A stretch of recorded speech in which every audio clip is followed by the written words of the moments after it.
നിങ്ങളുടെ ഇഷ്ട പരമ്പരകൾ എക്സ്ക്ലൂസീവായി സൺ നെക്സ്റ്റ് ആപ്പിലൂടെ തികച്ചും ഫ്രീ ആയി ഇപ്പോഴേ ആപ്പ് ഡൗൺലോഡ് ചെയ്യൂ. ഹോസ്പിറ്റലിന്റെ ഭാഗത്തുനിന്ന് ഒരു പിഴവും സംഭവിച്ചിട്ടില്ലല്ലോ. നിന്നോട് ആരാ ഇത് പറഞ്ഞത്? മേലിൽ ഇക്കാര്യവും പറഞ്ഞ് എന്നെ വിളിക്കരുത്. Madam, hello.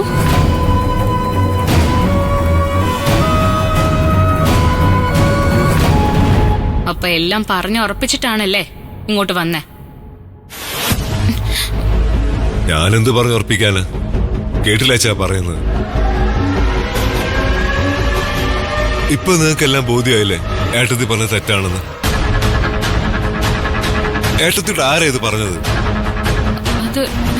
ആ മേഡം സത്യം പറഞ്ഞതുകൊണ്ട് നിങ്ങളെല്ലാവരും വിശ്വസിച്ചു.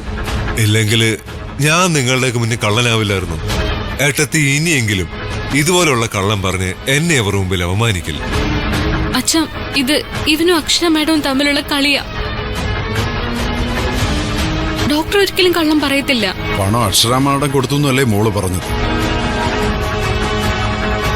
എന്നിട്ട് അവര് തന്നെ ഇപ്പൊ പറയുന്നു ആർക്കും പണം കൊടുത്തിട്ടില്ല. അപ്പൊ പിന്നെ ശരത്ത് നിരപരാധിയല്ലേ? മോള് തെറ്റിദ്ധരിച്ചതാ. ശരത്ത് അങ്ങനെയൊന്നും ചെയ്യില്ല. എനിക്കിത് സഹിക്കാൻ വയ്യ. അച്ഛാ, അമ്മേ, ഞാൻ ഇറങ്ങുക.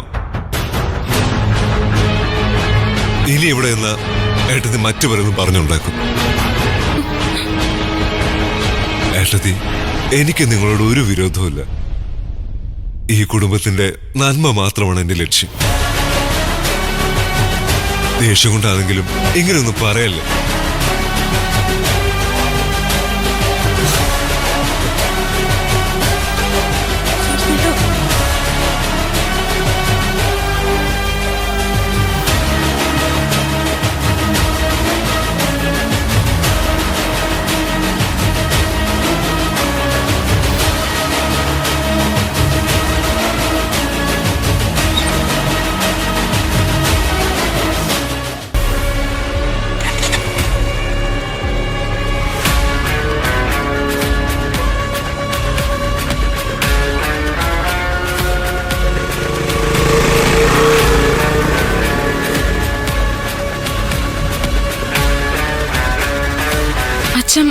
വേണ്ട മോളെ, ഇക്കാര്യം നമുക്കിപ്പോ സംസാരിക്കണ്ട.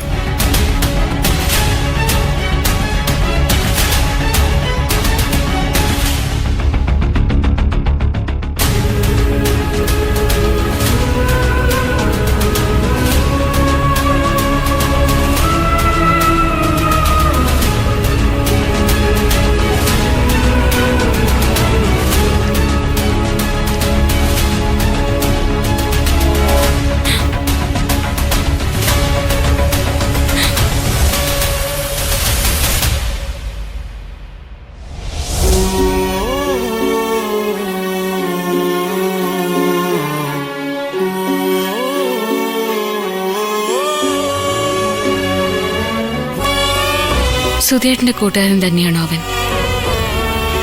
ഇത്രയ്ക്ക് ചതിയനായ ഒരാളെ സുധിയേട്ടൻ എന്തിനാ കൂട്ടുകാരനാക്കിയത്? ഈ കുടുംബം നശിപ്പിക്കാനുള്ള പുറപ്പാടില്ല അവൻ. നിത്യ അവൻ ട്രാപ്പിലാക്കിയിരിക്കോ? പണമാണ് അവന്റെ ആയുധം. എന്ത് ചെയ്യണമെന്ന് എനിക്കൊരു രൂപവും ഇല്ല.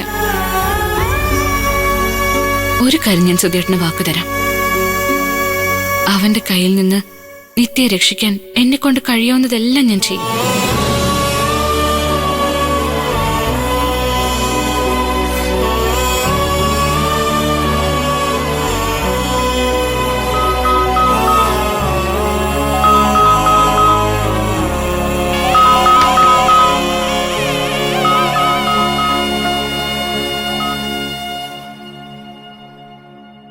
ഹലോ, നീ എന്താടി കരുതിയത്? ബുദ്ധിയില്ലാതെ കളിക്കുന്നവനാ ഞാനെന്നോ? മര്യാദയ്ക്ക് സംസാരിക്കണം. ഇല്ലെങ്കിൽ നീ എന്ത് ചെയ്യും? നിന്നോട് കുറച്ച് വർത്താനം പറയാൻ തന്നെ ഞാൻ തീരുമാനിച്ചത്. നീ ആരടി? 25 ലക്ഷം രൂപ ഞാൻ വാങ്ങിയെന്ന പേരിൽ എന്നെ അങ്ങ് തൂക്കിലേറ്റാന്ന് കരുതിയോ നീ? നീ രക്ഷപ്പെട്ടു എന്ന് കരുതണ്ട. 25 ലക്ഷം രൂപ നീ വാങ്ങിയെന്ന് എനിക്ക് ഉറപ്പുണ്ട്. ഞാനത് വാങ്ങിയെങ്കിൽ അതെന്റെ മിടുക്ക്. നിനക്കതിന് എന്ത് ചെയ്യാൻ കഴിയും? ആ പണം കൊണ്ട് നിനക്കൊരു തുള്ളി വെള്ളം കുടിക്കാൻ പോലും യോഗം ഉണ്ടാവില്ല. എന്റെ സുധിയേട്ടന്റെ ജീവൻ വിറ്റ കാശാണിത്.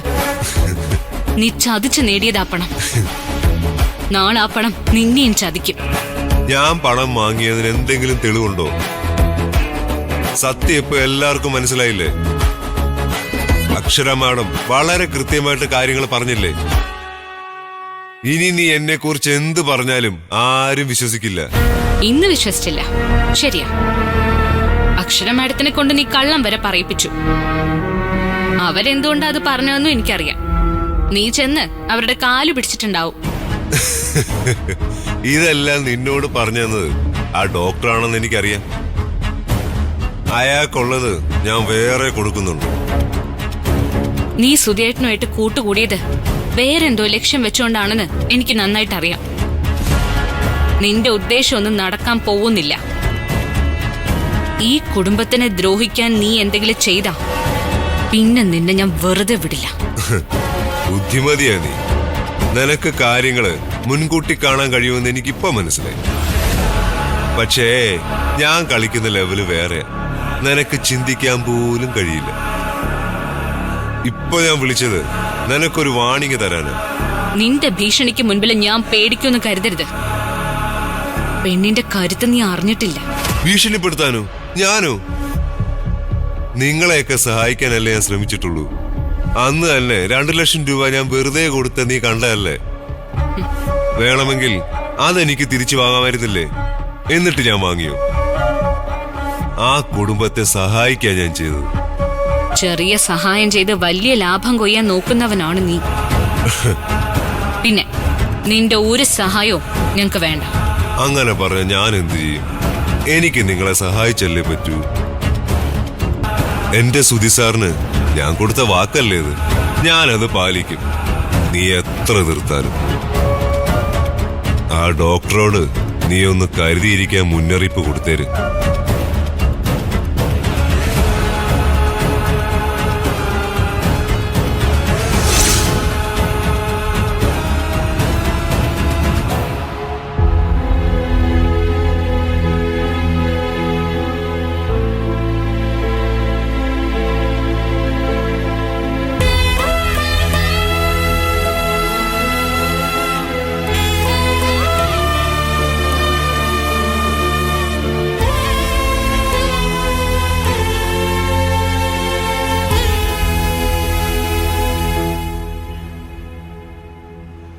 കേട്ട ഉടനെ എല്ലാം അവളുടെ ചെവി പോയി ഓതി കൊടുത്തു അല്ലേ? അതിലെന്താ തെറ്റ്? നീ ആ പണം കൊടുക്കാൻ പാടില്ലായിരുന്നു. നാളെ ആ പണത്തിന്റെ പേരിൽ അവൻ നിന്നെ ബ്ലാക്ക്മെയിൽ ചെയ്യില്ല എന്ന് എന്താ ഉറപ്പ്? അവൻ നിങ്ങളെപ്പോലെ അല്ല. അതെനിക്കും അറിയാം. അതുകൊണ്ടാ ഞാൻ നിനക്ക് മുന്നറിയിപ്പ് വരുന്നത്. അവനെ സൂക്ഷിക്കണം. ആളുകളെ കണ്ടാ തിരിച്ചറിയാനും മനസ്സിലാക്കാനുള്ള ശേഷിയൊക്കെ എനിക്കുണ്ട്. നിങ്ങളുടെ ഒരു ഉപദേശവും എനിക്ക് ആവശ്യമില്ല. ഒരിക്കലും നന്നാവില്ല എന്ന് തീരുമാനിച്ചവരെ ആരുപദേശിച്ചിട്ട് എന്ത് കാര്യം? പക്ഷെ ഒരു കാര്യം നീ മനസ്സിലാക്കിക്കോ, അവനൊരു ഫ്രോഡാ. എന്റെ കാര്യം നടക്കാൻ ഞാൻ ആരുടെയും ഹെൽപ്പ് സ്വീകരിക്കും. ആ സമയത്ത് അവിടെ ഒരു പ്രശ്നം ഉണ്ടാക്കാതെ നിങ്ങളെ രക്ഷിച്ചത് ഞാനാ. ഇല്ലെങ്കിൽ നിങ്ങൾ കേസിലെ പ്രതിയായി ജയിലിൽ പോയനെ. അതിന്റെ നന്ദി വേണ്ട. പക്ഷെ ഓർമ്മ വേണം, അന്ന് അവൻ അതും പറഞ്ഞ് കേസിന് പോയിരുന്നെങ്കിൽ പോലീസ് നിങ്ങളെ അറസ്റ്റ് ചെയ്തോണ്ട് പോയനെ. എന്റെ നിരപരാധിത്വം തെളിയിക്കാൻ എനിക്ക് കഴിയും. ഒരു ഫ്രോഡിനെ ഉപയോഗിച്ച് ദേവികയുടെ ജീവിതത്തിൽ പ്രശ്നങ്ങൾ ഉണ്ടാക്കാൻ ശ്രമിക്കരുത്. അത് നല്ലതല്ല. ഓഹോ, അത് ശരി. അവളുടെ ജീവിതത്തിൽ എന്തെങ്കിലും പ്രശ്നം ഉണ്ടാകുന്നത് നിങ്ങൾക്ക് ടെൻഷനാണല്ലേ? അത്രയ്ക്ക് ഉത്തരവാദിത്വമാണ് അവളുടെ കാര്യത്തിൽ നിങ്ങൾക്ക്, അല്ലേ? അപ്പോ നിങ്ങൾ അവളെ ഏറ്റെടുത്ത് കഴിഞ്ഞോ? അവനെ ഉപയോഗിച്ച് ദേവികയുടെ ജീവിതം തകർക്കാനാണ് നീ ഉദ്ദേശിക്കുന്നതെങ്കിൽ നീ അനുഭവിക്കും. നിങ്ങളെന്താ എന്നെ ഭീഷണിപ്പെടുത്തുകയാണോ? അവൾക്ക് വേണ്ടി നിങ്ങൾ എന്നെ കൊല്ലാൻ പോലും മടിക്കില്ലല്ലോ. ഇതിനൊന്നും മറുപടി തരേണ്ടത് വാക്കുകൊണ്ടല്ല, കൈകൊണ്ടാ. പക്ഷേ ഞാനത് ചെയ്യാത്തത് നീ നന്നാവില്ലെന്ന് ഉറപ്പുള്ളത് കൊണ്ടാ. ഞാൻ എന്താണെന്നുള്ളതിന് നിങ്ങളുടെ സർട്ടിഫിക്കറ്റ് എനിക്ക് ആവശ്യമില്ല. അക്ഷര